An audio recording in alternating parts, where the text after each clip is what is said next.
My Mother Wants $100 from a Dead Man. A bit of a dramatic title, but it's unfortunately true.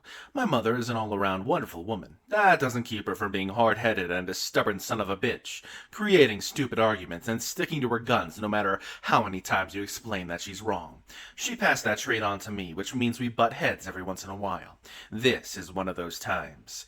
Keep in mind that this story was relayed to me over the course of my childhood. In the year of 2004, my parents announced their second pregnancy. My paternal grandfather, Bob, had 5 grandsons at this point, spread across his 3 kids. Since this would be the last baby of the generation, he pulled my mom aside and told her he'd give her $100 if she could give him his first granddaughter. Obviously, if she was going to give birth anyway, it was a done deal. Fast forward, and my mom gives birth to me and my twin sister.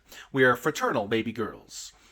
The first time my granddad visits her and his new granddaughters, he gives my mom a shiny $100 bill. She gets offended and tells him that this wasn't what they agreed on. She gave him 2 granddaughters, so surely that means he owes her $200 instead of the original $100. She had done double the work. The kids she had just popped out of were assholes. From here, the argument gets blurry, because the story was recounted to me by my mom, a very biased commentary. I only ever heard her side of the argument. I was told that they bickered about it until the day he died, when I was about 4. When I grew old enough to understand the situation, I began arguing with my mom on Grandpa Bob's behalf.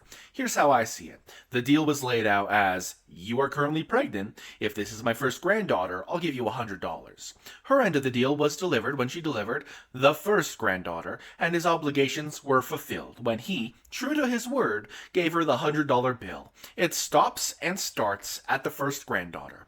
Regardless, my mom swears up and down to this day, nearly 20 years later, that her father-in-law stiffed her years ago, and she just cannot get over it. Every time I think I've argued her into the ground in front of others, and she agrees I'm right, the next time it comes up, she acts like the previous discussion never happened, and suddenly the argument begins again. My current argument is that because I'm now a trans man, and he only truly ever had one granddaughter, my sister, my mom was still compensated the correct amount for the one girl she delivered. I think I win. Lol. I'm with you. Grandpa said $100 if she birthed the first granddaughter, and she did. He paid in full. No offer was made for additional money in case of twins, triplets, and so on. The mom can be irked for the good it will do her, 'cause she is not getting money from a dead man.